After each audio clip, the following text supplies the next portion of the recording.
Greetings and salutations, race fans, motorsport lovers, and others, and a very big welcome to a combination show. This is Waved Yellow, episode 111, all the ones in a row, brought to you on Raceday.tv, and it fits in with our Dakar 2020 coverage. Day 4 today, Wicked Wednesday. I'm Colin, he's Gary, man in the middle, Rob Howie, South African champion, absolute legend co-driver, and a beer drinker of note. Robert, welcome, and thank you very much for joining us. Thank you very much for having me. You had a good holiday, you rested, you're looking all fit and strong? Yeah, it's good, eh? 3 weeks seems to go faster than the Dakar ever did, so but it's good. I'm a lot more relaxed now sitting here than I would be if I was in Saudi Arabia, that's for sure. So this is the first year in many, many years that you've been in South Africa over the New Year period without going to do crazy adventures. It's a big shift, isn't it? Yeah, it's 10 years, eh? So I did 8 years. 7 co-driving, 1 last year helping Glenn manage the team, and this is my first year. Because you're a man of new adventures now, and you've gone off into the brave and bold, and you're looking after Camping World Engineering. Camping World do all sorts of... Tell us what they do. Well, it's Frontrunner. So Frontrunner Camping. It's a company that makes 4x4 accessories. So I haven't veered off too much from the dirt road, so to speak, but it's a lot slower than what I'm used to. But it's exciting. I needed something new, a new challenge, and I've found something that I'm really enjoying at the moment. So it's great fun. Awesome. The reason for Rob being with us tonight is to try and decipher some of the intricacies and the language, the very, very particular language of co-drivers in Dakar in particular, and in some of the other, in South African cross-country racing. In case you don't know where you are, you're watching Raceday.tv, brought to you from the global headquarters of Raceday, and if it's an interactive show. Gary's got stuff there and he can answer or read out your questions, your queries. If there's anything in particular that you'd like to ask Robert, let us know. Write it in the comment thingy, whatever, and Gary will read it out, and Gary will ask Rob. Gary will be your surrogate. Don't you think that's totally cool? You can be a surrogate. Somebody's surrogate. Just while you're on that, Andrew Horn says, "Hi guys and hello Robbie." Hello, Andrew. Andrew is part of the... Do you think we could have a South African motorsport beer drinkers team? How would we do? There is one already, it just doesn't go under that name. I need to know what that name is because I want to join it. Let's talk about stage 4. So don't forget, put your questions and your comments in, and Gary will be your voice on the end of your keyboard. So stage 4 from Nome to Al Ula, 450 odd Ks of racing. The cars, it's dark in Saudi at the moment. It's just gone 7 o'clock their time. So it's dark and some of the cars are still coming in. The quads are going to have a bit of a, not such a lacquer ending to it because they started a lot after the cars, so they're still racing. So what happened? Let's start with the bikes, Gary. And I see that the red team did pretty well today. Again, Honda. They did. And of course, as you and I were talking a bit earlier, it's been a fantastic day for African motorsport, as we had young Ross Branch. I see he came in 4th, yeah, but now he's 3rd because there was, what's the story there? Okay. Who got demoted? Sam Sunderland, who actually won it on the red bike. Yeah. Okay. He won it overall. So Honda's actually came 1st, 2nd and 3rd? Yeah, officially on the road. But Sam Sunderland was caught speeding and was given a 5-minute penalty which dropped him down to 8th place for the stage, therefore pushing Ross Branch, who came in 4th, up to 3rd. So Ross was like Moses. Yeah. He came 4th. Yeah, well, I mean, if you think about it, today he drove, to me, he's the star of the show today. He started off in 46th position, ended up P4 stroke P3. For a young man that had an injury, He was A dummy. 55 seconds off the lead, which that Yes. actually says a lot to Yeah. me. I mean, the guy's got to be absolutely crazy. Well, obviously, with the penalty in it, or the time that he lost yesterday and all that, that's a picture of Ross Branch. So up it's there. not a red bike, it's an orange one. Therefore, it must be a KTM. So that's Ross or a Branch. Husqvarna with an orange paint job, or a gas with an orange. Or Honda with an Oros sponsorship. But that's what it was. So that's what I mentioned earlier about potentially this is a future Dakar star, and I mentioned earlier in our promo, the star is born. So that puts your query Okay, to I rest. thought there was another one. So this is just the affirmation Yeah. that Ross Branch is. Yeah, from doing so well on day one or on Monday Yeah. to coming and doing this today, and I think today he actually rode better than what he did on Monday. I think maybe getting murdered off your back and Gives you a bit of a wake up call sometimes. I mean, you've fallen off a motorbike before, haven't you? I have, it's not pleasant. But going back to Ross, if anyone who has met him before, he's a really cool, level-headed guy. I stand corrected, I think he's a pilot, or he does Yeah, fly. and Yes. so he's got a day job So- as a pilot. So with all of that, he's got a calm demeanor, which you have to be a pilot. He's not, navigating is not something that's new to him. But aside from the absolute talent that he has on a motorcycle, I think he's got the correct demeanor to race a race like this, where you have to be just consistent for 2 weeks. It's not. I'm also told, I haven't met him, but I'm told that in the Bivouac he is incredibly close to the mechanics and is considerate. No, I was he's going to a- use the word humble, but I don't like that. No, that he's word, a great but guy. He's friendly. He's very easygoing. But yeah. And he can pedal a bike. Yeah, so. Talking about penalty inside of the or whatever moves out of the way and waves you past and on you go. It's a safety thing. And if they don't do that? Well, that's why if you do it 3 times, your unit registers that you have been buzzed, because it then sends a signal back that it has received it. So you can't jipper that. And I believe that it's 3 buzzes in 45 seconds. Yeah, I think it's because they obviously give you a time. If you buzz someone in a rocky section and he pulls away again, then he can't. He doesn't have to move over. That must have been a fun meeting with arguing about. Well, I'm not going to move over because this is the battle for the lead essentially. This is race. Look, there's rules and there's technology to monitor it, and the reason it's there is that the faster cars, need to be in front. They But need if to you're go racing for the lead, I mean, for do the me a lead, favour. it's not so easy. And I think NASA was in second. So if Stefan is caught to him and is wanting second place, fair enough. But for the lead, it's not so easy. I suppose, you start with a 2-minute gap. And if the car behind you has caught up to you, Yeah. clearly he is a little bit quicker. And does it work for bikes as well?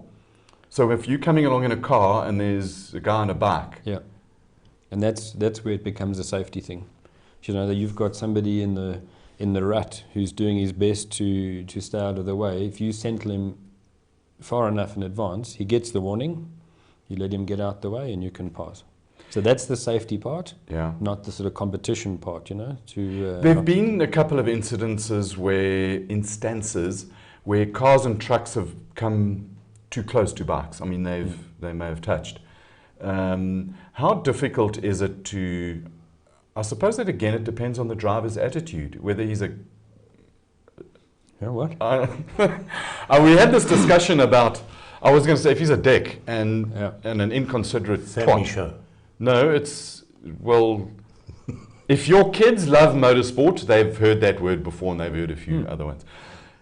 I suppose it's driver attitude that determines that. Eh? Look, anyone who's read Joey Evans's book or knows about his story, his amazing story about how he came back from being, paralyzed to actually doing the event.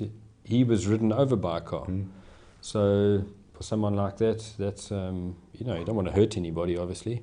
If a biker is stuck on the other side of a dune, there are alarms that go off, but you don't know where he is or she is, So if you do come over the dune and land on somebody, that's purely by accident, That's not on purpose. And you can't really, attacking the crest of a dune, you can't sort of creep up to it slowly. No, you can't. You've got to go and get over it. Yeah, and of course you assume that the person who's fallen on the other side, or someone who's in in any sort of dire straits has moved out the way. But of course, from this side of the dune, everyone's following the lines that are going up, you know. So, but that, in general, is an accident, and that's part of the race, you know. There's some opening footage where I think the Deroy truck comes over, and I think it's from last year. Yeah. And normally the co-driver ends up being a Ben Johnson in the sand, because you can't tell the guy that you're there, you know. Unbelievable stuff. So Ross Branch, superstar hero. Yeah, and fantastic ride today. And then also what happened was we had another retirement. Yesterday, Xavier de Solotrait, who finished yesterday's stage but hurt his wrist, today withdrew due to the injury of his wrist. So it's probably a little bit more serious than what he actually thought at yesterday. So he drew off to waypoint 2.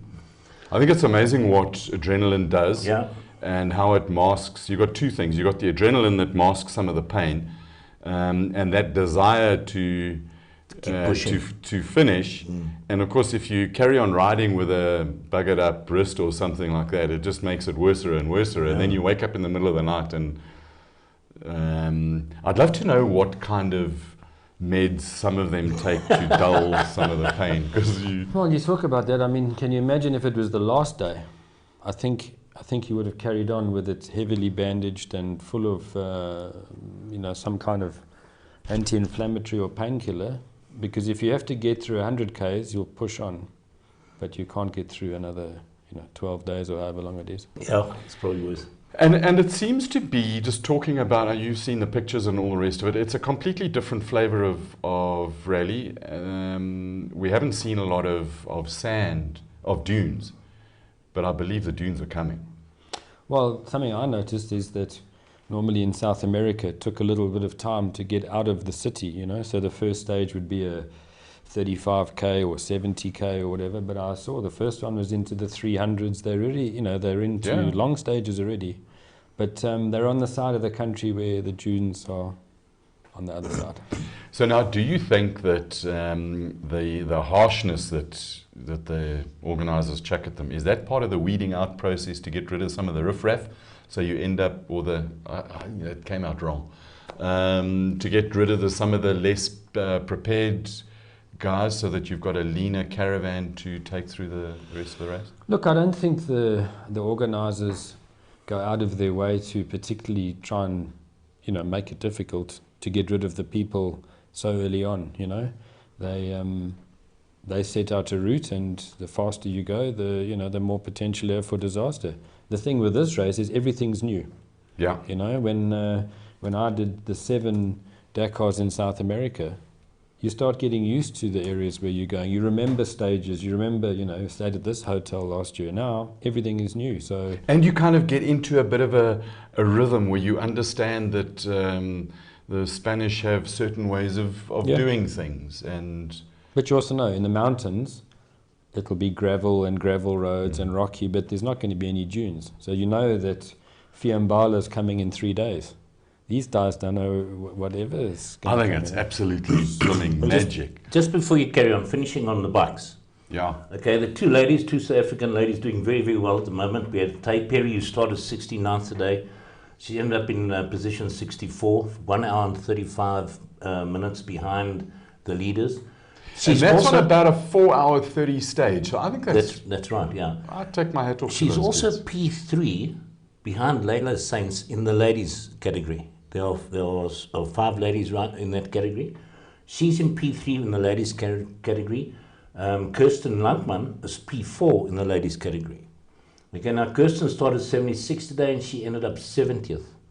And she's also 1 minute 35 and a bit behind. Hour 35. An hour 35. So they're very close, the two of them together, they're very close on. It's actually been interesting watching through the race how they've kind of... Yes. They're following each other. They need to become friends. Apparently. Some say. Yeah. And then Stuart Gregory, for those who actually want to know why he is where he is, yesterday there was an incident and he stopped to help another rider, and he lost a hell of a lot of time yesterday helping this rider until they managed to send in a helicopter or Casevac to Casevac the rider out. Wasn't that... I don't know who the rider was. went sprawling like a water No, ski? no, no. This is. He was in the Mallee Motorboys. One of the Mallee Okay, Motorboys yeah. that came down, and he stopped and he helped this guy. And due to that, he's now 1 hour and 56 minutes behind the leaders. He's sitting in P7 88, so P88 overall, and in the originals he's in P17. Rob, quick That's, one. the originals by Motorl, by the way. That's the correct way they're calling it. Mallee Motor. There we go. Yeah, we've got to play to. We love people who support motorsport, so originals by Motorl. Thank you, Motorl, for supporting the originals. In a race, you arrive at a scene of a crash, and are you not obliged? I suppose morally you want to stop and check, but from an organisation point of view, you're obliged to stop and check on the competitors. There's a unit in the car or the bike, and if you stop first for an accident, you press the red button. And if you've stabilized and everything's fine and they've got water and there's no issue, as soon as you leave the scene, you press the green button, and when you get back to the PC course, work out that time, and they give it back to you. So I'm surprised. That's what happened with Janelle yesterday. Yeah, when he stopped. Okay, he Yeah. stopped for the guy that rolled in the mini behind Nasa Alatia. Yeah. And it looked like, when you watch the waypoints, it looks like he's dropping back. Meantime, he actually, gets that time back. So at the end of that run, he's back where he should have So been. why did Stuart get penalised then for? No, I just said that he didn't get penalised. I just said the delay. If he waited there, then if he was the first guy, he should have got his time back. I believe he could have. I could be incorrect on that. Okay, fair enough. Well, I really like that idea that you've got that Sentinel does a lot of communication up and down as well, and there's also, I'm told, a sensor in it that if you have one mud of a crash and your speed goes from a lot to nothing very quickly, it automatically triggers an alarm. That, as well as if you're upside down. So if you have an accident and you can't push the button, if you're unconscious or whatever, then the PC course know that you're in trouble. We're going to get back and talk. There's a whole lot of stuff. We need to talk to our catering department, Gary, and really have a bit of a word. So in the cars, what happened? Eric Van Loon rolled and then got going again. Stefan Peter Hansel, I think, today was his attack day. He had a massive, massive attack, got lost, and I want to know what the right terminology is later, but he battled to find a waypoint, let's put it that way. And so he won today's stage and became the second human to win a stage in the three versions of Dakar. Of course, the one who is the first, the winner of stages on all three continents is Janelle. My car there are two cars that we've been following, and one of them, or sort of, I've got a bit of a soft spot for them, one is Nanny Roma in the Borgvaard, but he's still stuck at kilometer 384, so the Borg is not Varding anymore. And the other one is the Sentry with Matthew Serradori and Fabian Lukien in it. And I think as a South African built vehicle, they came in 5th today. Fernando Alonso, Mark Coma, 26 minutes behind in 13th today. So his super quick run yesterday as a little bit tempered. And I think that one of the things for a rookie, you've navigated a rookie co-driven a rookie into the top 10 of Dakar, managing the enthusiasm to go fast. What sort of role does a co-driver take in reining in the enthusiasm of a driver? Well, depending on the driver, the rookies are the easiest because they don't know what to expect. And but then again, I was a rookie once. So my first year, when we were both rookies, that was you and Leroy, and Duncan Foss. So there you learn together. But as soon as you have somebody, let's say in the last year when I was with Lucio Alvarez, he's not a rookie anymore. So then you don't have to rein anything in, and also because he had some experience, he knew how to pace himself. You've driven with many different drivers. What are the qualities for you? And I don't want to put you on the spot by mentioning names. You can if you want to. The things that shine out, and you say, this guy, there's something about them that is magical and special. What are those sort of things? I think, excuse me, cross-country racing is a balance between going fast, being consistent, And of course the stages are long. This is not a rally where it's sort of 15, 20 minutes and then you stop. You have to concentrate for 400 Ks. And there's a hole or a rock or something at any one point of that 400 Ks. So I think, like I was saying, the Ross branch type of temperament, pilot, someone who can concentrate and be calm for all of that time, but still be fast. So you have to balance all of those. You're quite calm, aren't you? I mean, you come across as really calm. Are you that calm on the inside, really? Yeah. What phases you? What gets you No, rattled? not much. Maybe a warm beer, but for the rest. Or a flat one. A Yeah, flat no, warm that's, beer. That's not a beer. That's just a flat drink. News was that Henny de Klerk in the Treasury One car had come in. I'm not sure of the exact time, but it was just before we went on air. He had come in. Thomas Bell is still lurking in the stage. They ran out of wheels, tires. They all went to go flat. So he's waiting for the T4 truck with some more spares in it. The race cars carry two, sometimes three spares, and I think that the plague of flats.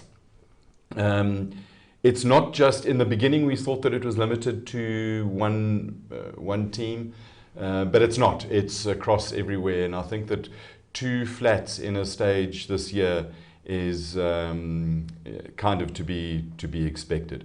So in the overall, if Henk can stick up the overall results there, you can read it. Peter Nasser Carlos, that is the dice for the lead. I reckon this is a race between Stefan Peter Hansel and Nasser. Providing they look after the cars, providing they don't mur into the ground and destroy bits and pieces off it. Fernando Alonso, Mark Comer, 13th, 26 minutes behind. I think that is pretty... sorry, that was on the stage. I'll tell you what, production, I'm going to mur them, Gary. This is just not on. Janelle de Villiers is 7th overall, 34 minutes behind, and I think that's cool. So that's kind of enough of that. About that race. Let's talk about stuff behind the scenes. Yes, Gary. I know you're going to go into something else, and I don't want this to affect that. So just for you guys, update on the side-by-sides. We have Rotenbach, Mr. Rotenbach, who's sitting in 16th. Conrad Rotenbach from Zimbabwe is sitting in 16th position. And today, Mike Horn, the adventurer Mike Horn and Cyril Dupre, for whatever reason, decided to take a rest day. And you can answer this, maybe you can also answer this. It's a rest day, but they will be back tomorrow. Stay tuned for exciting updates. So they weren't on the road today. So, but they did move to the following Bivouac. There was a video on his side of them driving on the main roads. Now, when somebody elects to not start this day but start tomorrow, how does it affect their Dakar, or what happens to them? They take a maximum penalty, and it's 100 hours. So your race is over. And they get excluded. They do not feature in the official results. Okay. But they go into the Dakar experience, so they can still go and do the thing. I think, you've got to have cars on the road. There's 2 bike riders that are doing that. The one is the Indian guy. He got hit by a bug or something in the side of his eye here. Ouch. And he had his face all bandaged up, so he missed a day, but he's back on there. He's riding a Sherco. And obviously now Mike Horn, the adventurer, doing his thing out there. I listened to an interview. I didn't realize he spoke French so well. Well, he lives in Switzerland 90% of the time, so But I think he's got Switzerland this is whole... not French's. No, but I think he's got this whole... It's nearby. It's close enough. You've got to learn to speak as much as possible, but I mean, But anyway, okay, that's the side-by-sides. And now let's on to some of the other inside information. Oh, by the way. Yes, Gary. Henk, we've got that. Just to show guys how cold it was at altitude today. We got a video from Stuart Gregory. Yeah. Okay. And he's got Kirsten with him and another a rider. And they're explaining how cold it is. They're in the rest at CP, one of the CP points, a rest place. And they discuss how cold it is and whatever it is. And I think Henk has got it there. Hey guys, we here just did liaison here with Graham, Kirsten, and the legend from Romania. Martin, what do you think of the route? Freezing. Freezing, pretty cold, eh? Yeah, we're waiting here, we've all got 30, 40 minutes. Where's the sand, where's the dunes, where's the fun? Yeah, it's been pretty rocky. Maybe some dunes will come. Only the first day had a bit of fun. Who would have thought that the desert got that cold during the day? Look, we know it gets super cold at night. Just the expression on their faces, you think in the desert they're sitting and they're telling you how cold it is. But that's 1,500 meters there. Yeah, I mean, that's like... It's not like Bolivia where it's 4,000 meters. That was cool, wasn't it? No, that's the... It was very cool. About Conrad Rattenbach, we were in a mountain pass at 4,000 something, whatever, and he said, this is the altitude I fly my airplane at when I'm at home. Of course, Conrad is the calmest guy, and I mean, he's really accommodating on liking different styles of accommodation in South America. Great guy. Robert, part of the reason that we wanted you in here is to guide us through what a co-driver does through the car. We say co-driver because your job isn't just telling the pilot where to go. I've always thought that you're the vehicle manager. What is a co-driver's job? Well, I guess in essence you are. 4 eyes is better than just 2. And there are times when you're navigating using the road book or you're watching the GPS on speed zones and what. But there are times where you don't have that much to do. Let's say there's a 15 kilometers straight. If you spot a big rock in the road and the driver hasn't seen it, it's obviously helpful that you don't hit it. So, for both of you. Yeah. And there's other things, eating in the car. Sometimes we used to eat every 50 Ks. What did you eat? I always found it was like, when your dog's been good, you give it one of those good boy drops. Give the driver a It's a chocolate. little reward. But if you have energy bars or sweets or something sweet, that you have to obviously help the driver with that. If it's not something liquid that he or she is drinking out of the pack behind the seats. And then of course the driver is watching the road. So there's a central dashboard. If you notice a tire going down or an oil pressure issue or an alarm come on, that's the co-driver managing the whole, the car. And of course, when it comes to changing a wheel or doing something, you're a team, so you need to do it together. And you've also got to watch the time that you get into the control points to start, and that sort of basic time management. You have a start time, you have to manage that. The driver doesn't want to know anything about that. They just want to know how many minutes, and the start time is 7:55. But that's your job, is to monitor all of that. Just to remind you, Rob Howie, champion co-driver, multiple time South African cross-country series champion, 7 Dakars. How many top 10s did you finish? 4. 4 with 4 different drivers. 4 different drivers. So imagine the skill, the man management, the vehicle management to bring 4 different drivers into the top 10. If you've got any questions and queries, and I know Gary's about to read one out to us now, if you've got any questions directly for Rob, put them in the comments line and we'll get to them. Gary, what you got there? Yeah, Greg asked, how many championship winning cars have you built? Because that's what you used to do as a profession, was build race cars. Well, in the 20 odd years that I was with Glenn Hall at Hall Speed, we started off building Nissans. So there were 30 there, and I think at my last count, 47 Toyotas. But I can't tell you how many of those are championship winning cars. There's a lot of cars. So 77 odd vehicles, if my maths got me right, and each one of them, you were quite legendary with your file of stuff and things, build notes when you built them. Well, I guess being old school, I still used to draw things by hand. My new position means I'm sitting behind a computer, which I'm finding quite a challenge, but it's good fun, and I can see the merit in how clever they are. They're great. But yeah, that's what you saw, is just handwritten notes on building the chassis and the components that I use as reference.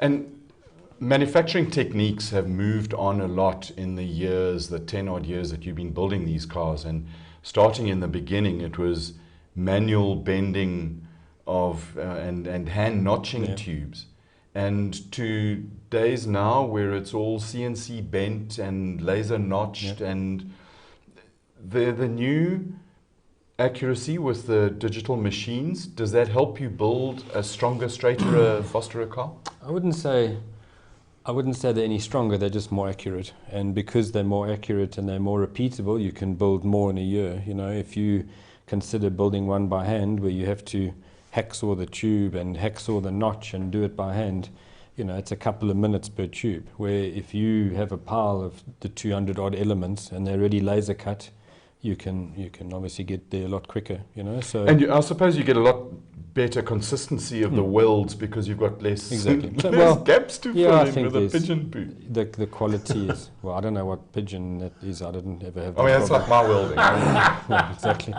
But Are you exposing your own talents, Jacques? I want a severe lack of welding. Basically, my welding is like taking a pigeon and so yeah, I guess having said what I said earlier about the accuracy, if you do have, you know, neater gaps, it's more repeatable, it's more accurate, and of course the technology's become cheaper.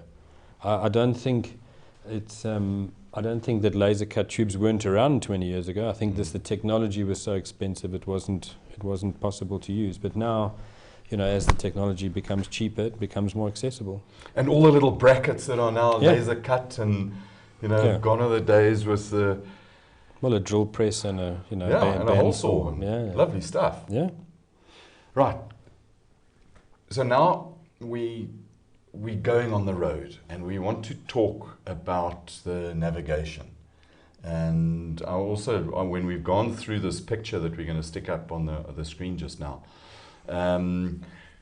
let's talk about some of the implications of getting lost, why you get lost, how you get found again, and you know what it is with a book. So let's just talk normal Dakar, normal rules.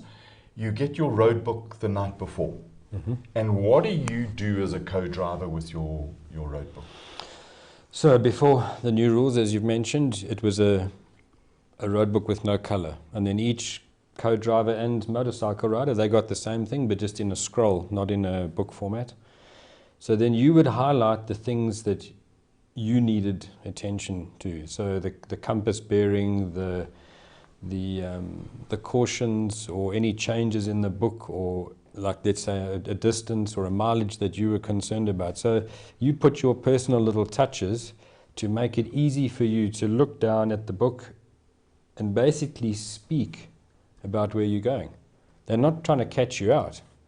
I mean, if you did this at, let's say, walking pace or in the opening car, it's easy to co-drive because you've got time to look at the picture and time to think about it. When you're doing it at 185 or 200 k's an hour, you have to be able to in a fluid way talk to the driver so that he will crest the dune. He knows that he's going into the valley, turning right into the river and out the other side. So you've got to talk ahead, a lot ahead, because driving, he's looking at ahead in the car on the road just to keep the vehicle on trajectory, and you've got to prompt him for stuff that's further ahead that he hasn't seen in preparation. Imagine trying to make it fluid. So you can't just come over the crest and say, right, because you're going to miss the junction. So you actually have to talk into that, you know, we are going over the crest into a right. So as you come over it, there's the right-handed corner. And do you develop your own... Well, let's see if we can get this picture up here. And do you read from the top to the bottom or the bottom to the top? Top down. Top down. That's kind of... Okay. It's the same so way you read go a book. top down. Yeah. So let's talk about this first... the first block here. You've got 17.78. That's the distance from the start of the stage. Yeah. And then talk us through this. Well, let me let's break it up. So the left-hand column is all numbers. Yeah. So those are all obviously kilometers. The middle column is a picture with the compass bearings in it. And the end column is a description of the picture.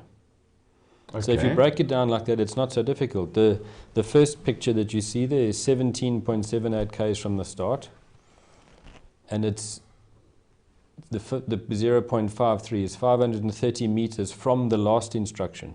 Okay. So the instruction before. I see this is the new style. So I think that C is a WPC, which is a hidden waypoint. Okay, That's cool. the C part. Yeah. And then obviously the next one, 18.6, is from the start of the stage. And that So 820... what you're doing now is we're reading down the left-hand column. Yeah, so let's just go through just to that. break down the numbers for you. Okay. So that's what's happening there on the left. So the Okay. next instruction from the 17.78 is 820 meters away. That's the comma 82. Yeah, so Okay. look at the Yeah. 18.6 to 18.94, 340 meters. yeah. So it's easier to count the partial, the smaller number. Yeah. So you don't have to do the mental arithmetic between the 18.94 and the 18.6. Some people, the bikes, they use the overall mileage, but as a co-driver, I used to use the partial because the number's smaller. So it's 300 meters is the triple caution. I'll explain just now. Okay. So the numbers on the left are all just the. So after the one in the red, if I'm reading this correctly, in 2.16 kilometers, we're going to do something else again. Yeah, from that triple caution. From that triple caution. Yeah. And Okay. the S, because I see it's red in the triple caution, that's a WPS, which is a safety waypoint. Okay. So and that will mean, and each of those waypoints, you have to go within a certain distance of them. Depending on what waypoint it is. So a safety waypoint, I think, is 90 meters, because the organizer wants you to get to that point where there's a triple caution. Can you imagine it's a canyon and there's a crossing? They don't want you going 1 kilometer to the right where there's no canyon and it's the end of the mountain. So they bring you to the point where they want you to cross where it's safe.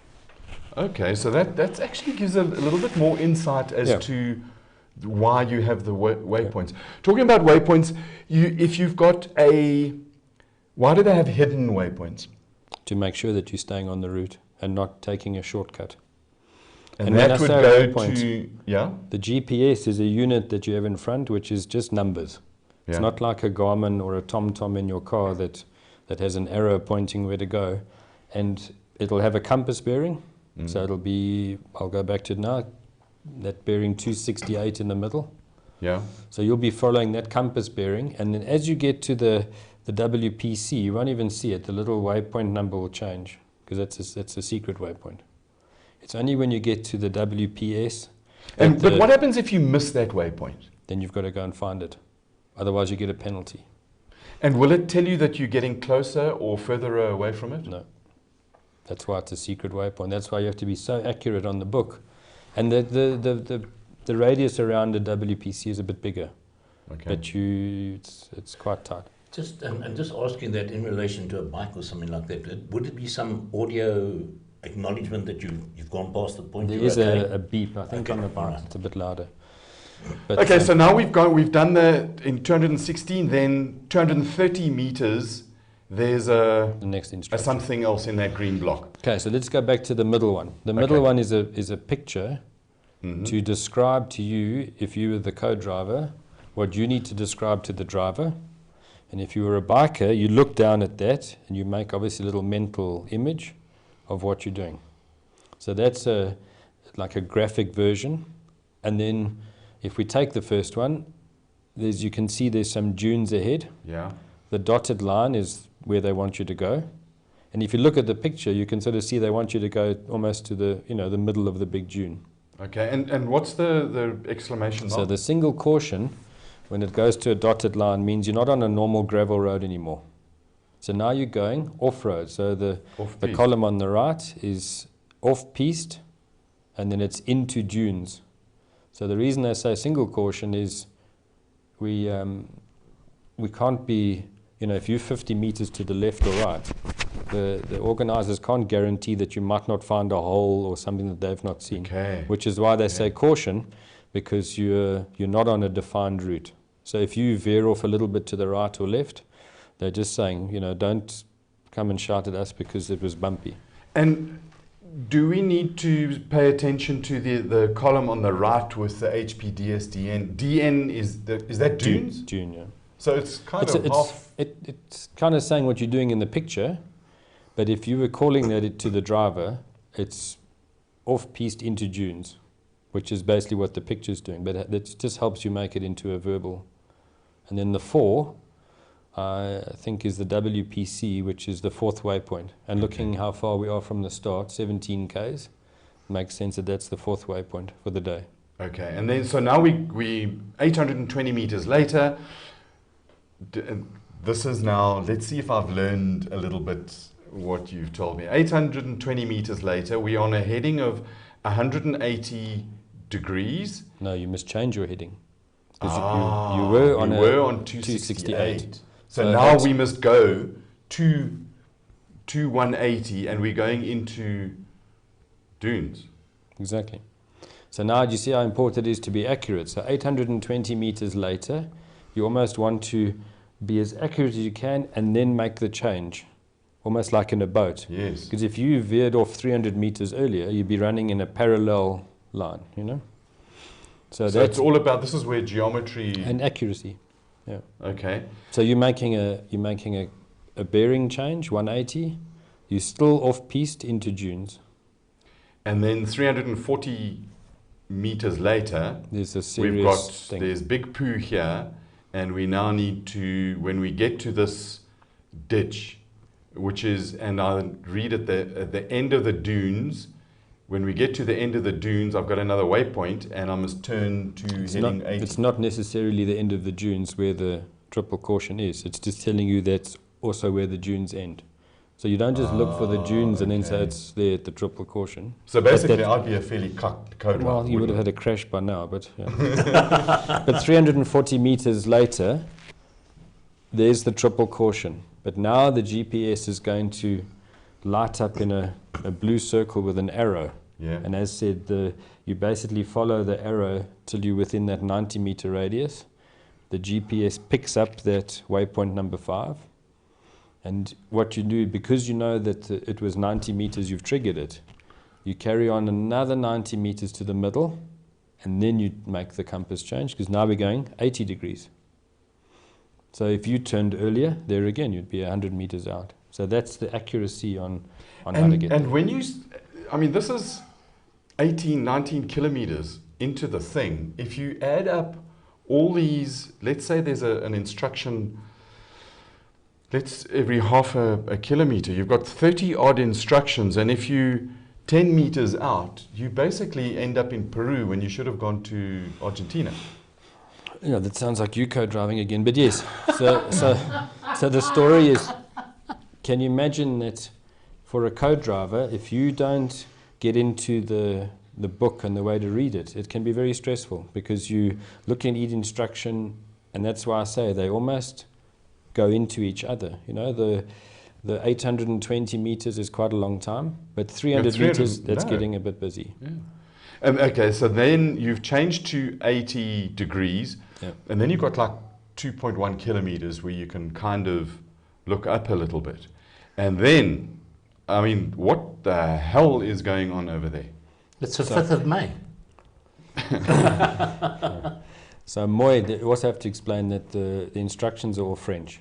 Yeah. So HP, off-piste, into dunes, it's all shortened versions of French. And Moy is average. So it's a cap 5 average, and the reason it's an average is you're inside a riverbed. So you see there, off-piste into the river. So when they say cap 5 average, you're not going to go cap 5 because the riverbed, winds.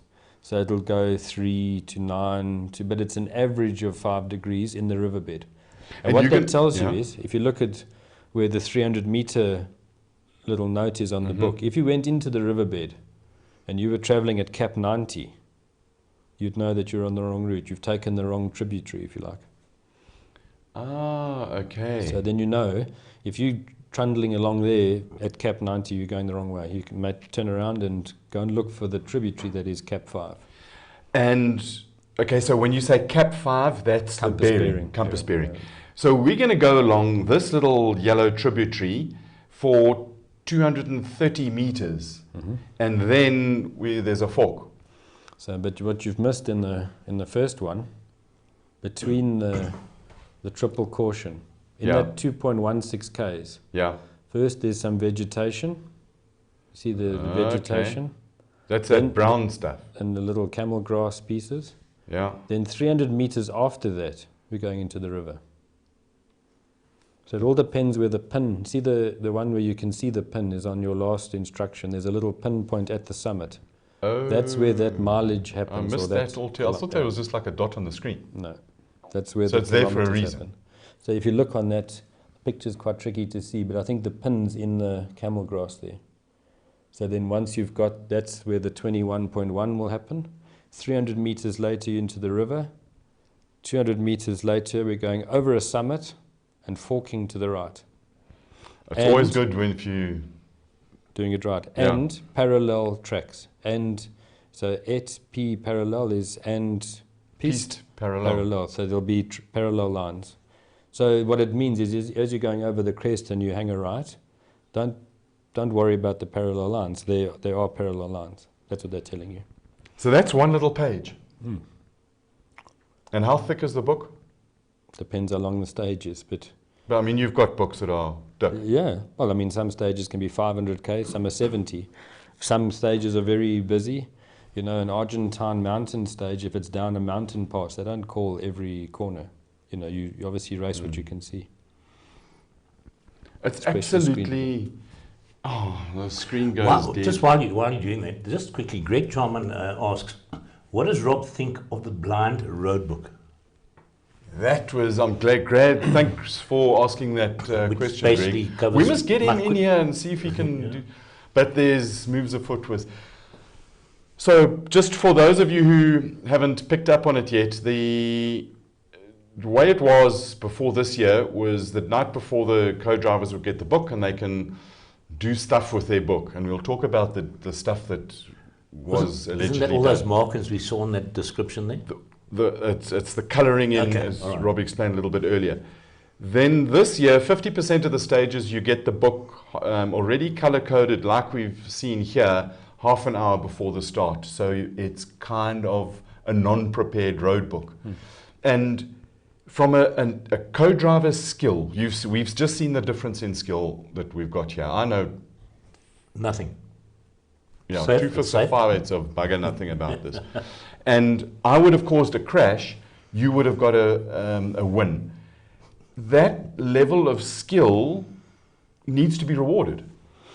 Yeah, I think of course it does. But to answer the question that you started answering is that before we used to get the road book and prepare it ourselves with color or notes or whatever, and make whatever changes there were, because obviously, you know, the opening car might have found there was mud where there wasn't a week ago, and there might be some changes where rivers washed the road away, so they add notes.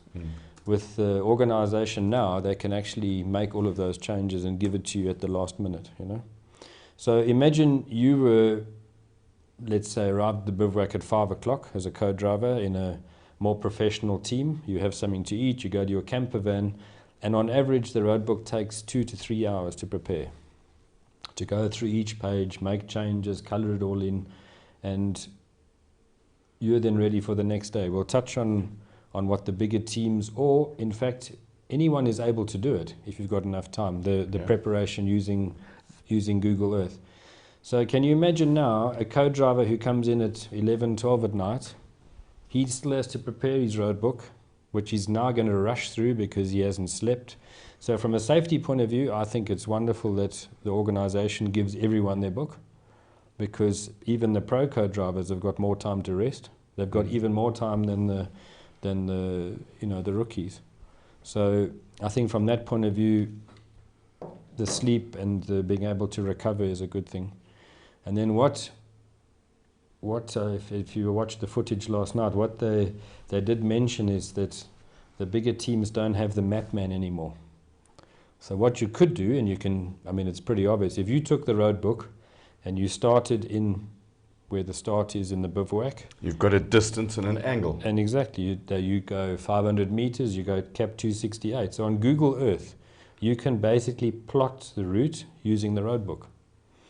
And you could do that as a competitor, but it's such a time-consuming Or you thing. could photograph your map book, send it to a guy in, let's say he might be in Germany, or in deepest, darkest Russia. And they could, with their whole team of banks, they could do some stuff and process a whole lot of pictures and give you alternate routes.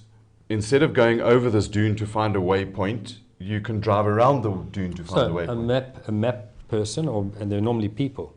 Because if you take a 300k stage, you've got one person does 0 to 100, one person does from 300 back to 200, and someone fills in the middle. So you've got 3 people working. So within a couple of hours, they've got the route on Google Earth. So now if you see something tricky, or let's say, those dunes that were at kilometer 18.6, maybe you don't have to go into them. Maybe if you turned half a kilometer earlier, you went on a slightly different course, you could pick up the waypoint or go to the safety point, but not having to toil and dig and what have you in the dunes. So that's the possible advantage that you could have had with having that information. I mean, there are many stories, whether they're true or legends. One of them was that a vehicle broke down, let's put it this way, in a desert, and they couldn't find him because he was nowhere near the route. And it just happened to be the route was through some serious dunes, and he was 1.5 kilometers away from the dunes on a relatively flat, open area where he was pinning it. So I suppose it's a good thing then. So do we agree? It should happen on all the rules, safety and equalization of opportunity, and it lets the navigator skill shine. I mean, for sure, have to be competitive to race. That's what we're doing it for. But I also believe that if you're trying to show your skills, you shouldn't always have to be in the best team with the best money. And I think in a sport like this, where they have got so many competitors, what a better way to show someone's skills where they've had the information just like the top guy. Awesome. So I reckon we can put to bed our discussion on the closed or the road book early on and say, great initiative, well done, and it will reward the truly skilled navigators and keep. But isn't it fair to say that the whole idea behind Dakar is it's an adventure? It's something that no one knows. Why should a top team know the night before exactly where to go, where all the pitfalls are, when the rest of them don't? It should be fair for everybody. Yeah, I hear you, but it's also a race. And in a race, the objective is to win, But that's race with the same road book and the same rules. Yeah, I'm happy with that. I think it's a great thing. What else we got for us, Gary? Greg Charman just advised us. He says now also the book is now also in English, not just French. Okay. And then just an update. I'm shocked that the French would break down and let Le Ross beef. And then an update for you on Henny. Yeah. He had 4 punctures today and has had another one in the liaison 40 kilometers out. So he's not had the greatest day. And I can imagine him. Yesterday we spoke. He's French, because at the moment he's going Philippe. But hang on a sec, just a quick one. If he's got 4 punctures and he's only got 3 spares, does he then have to wait for a truck to come past to get that 4th or that 5th tyre? Well, you can borrow from other competitors, assuming that they have the same PCD or the PCD of the wheel. I mean, there's 27. He's not in a Toyota; he's in a Nissan. But a Nissan and a Toyota, they got use the PCD. same wheels. Yeah. We're stuck. All right, just another one. Greg says, totally agree, and thanks for the initiative. Yeah. It's a great initiative. My apologies. So, talking about Philippe Philop, the Frenchman. The point I wanted to make was that yesterday we showed that little video with Terence and Bucky at the end of a stage. I believe you got another one. So we've got another one, yeah. So let's have a look at the... Is this inside of the Bucky? I have no idea what's happening. All I know is that Henk said he's got a video, so he's going to play it.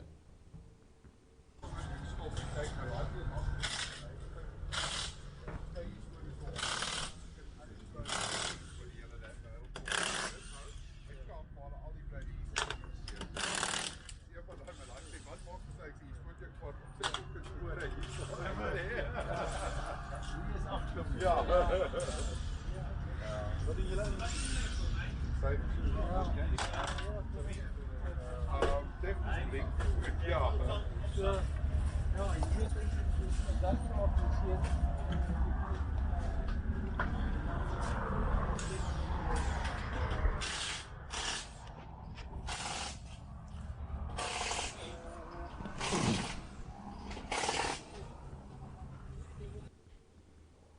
So it's getting on. That was a little bit earlier today, but just to give you an idea of that buzz in the bivouac around the car is totally cool, isn't it? It is. But I can tell you, being in the bivouac when it's lunchtime is even better. When you get there and it's after dinner time, then the buzz isn't so cool. No, then it's horrible. And the worst buzz is, well... The buzz of the toils and the generators. No, the bloody motorbikes when they start at 3 o'clock in the morning warming those things up and give you a wake-up call. Robert was legendary in his coffee machine. Drinking coffee in the pouring rain in a flooded service park in South America. It was you talk about the adventure, the memories that you must have of the 10 Dakars. Give us 3 things that stand out. Look, I did 2 Dakars in South Africa, in North Africa with Janil. I was his #1 technician in 2004. And then with Shinazuka in 2003. So I do remember the Sahara Desert. And obviously starting in Europe, that is a real fairy tale, you know, and ending up in Lac Rose in Senegal. I mean, I remember that as if it was yesterday, you know. And of course, my first Dakar starting in Mal del Plata in 2012 and ending in Lima in Peru. I can almost remember every stage because I guess it's what you know, it's your first time. For the rest, it gets a bit blurry because, you know, you're doing it with different people and the stages are similar and, you know, you go to similar areas. But for sure, the first ones you can remember. And what was Shinazuka like? I mean, that must have been, he was blooming quick, eh? He was, I think underneath his helmet, he used to wrap that band with and he didn't pack any lunch because he was very fast. But he had a very big crash. Yes. And I think by today's standards, the safety has obviously become a concern. And having said that, there have been some big crashes and lots of cars burning out. So the elements, this is what it is. It's a race against the elements. So that's why I say for me, I think whatever safety precautions we can have in place, it protects everybody, you know. And why should a novice be not protected for his safety as anyone else? I 100% agree with you. He's going to have a trouble of his own being a novice, you know. Yeah. So missing the waypoint or getting stuck in the dune. So he's going to Make it more toil difficult? anyway. Yeah. But as long as it's safe, you know, he mustn't get hurt. You, as a car builder and a chassis and a safety cage builder, what goes through your mind when you see one of your vehicles crash? Well, I guess I have to talk in past tense because, as we said earlier, I don't do it anymore. But for sure, I think the nicest note I ever got was Colin McRae, who raced one of the Nissans. He had a big crash and he detached his retina and he had minor injuries. He didn't get hurt. But I remember him sending Glenn a message saying, whoever built the chassis, just tell them thank you. And I always, when he eventually passed away, I said, shame, it's a pity we didn't build his helicopter. You know, so he was great. It's always nice to have somebody of that caliber, you know, compliment you and whatever. And fortunately, we haven't had any serious injuries. And of course, I've raced in cars of my own manufacture. And the injuries I sustained were co-driver injuries. It's compression fractures. It wasn't anything serious. It's always good when your drivers can walk away from a crash and you can look with some degree, I would imagine, of satisfaction that the safety cage stood up and did its work. Because some of these crashes are, you know, not even the ones where to rip a wheel off one of those Toyotas is a massive amount of force. And the fact that the chassis stays square and straight, quite interesting. Do you build a lot of fuses in so that the bits break away? Well, that's why the chassis normally survive, and the wishbones come off. I don't know if you saw yesterday, Alonso had his wheel with the drive shaft sticking out, and normally the ball joint will break off, and then they carry spare parts. So you can obviously get going again. You don't want the wheel to rip the chassis with it. But obviously if the crash is big enough, you can't stop there. Kind of like an aircraft. Yeah. Guys, it's getting a little bit on. I see that we've been rabbiting for quite a while. Robert, I could sit and talk to you for a long time. You've a legend of motorsport, and thank you again for coming in and sparing your time and sharing some of your insights. I'm going to go and maybe in a week or two we can go and have a beer, and I'll talk you through, I'll practice a road book and see if I don't have a huge crash again. But I just want to do it one step at a time with 2 kilometers in between a stage. Gary, thank you very much for driving the comments. Henk, thank you for the technical brilliance in the control Just room one that last you've comment. delivered. Yeah, one last comment. And basically, the way the cars are built, this perfect example was the Peugeot crashed yesterday, where the cabin stayed totally intact, but the rest of the car was just disappeared. It was in bits and pieces all over the show. So if you saw footage of that crash, it's the usual where the back comes over the front. So what they end up doing is cartwheeling. So they're touching front, back. And the bits break off, but That's the safety cage. okay. So, yeah. And each time bits break off, it's dispersing energy. Yeah, of course.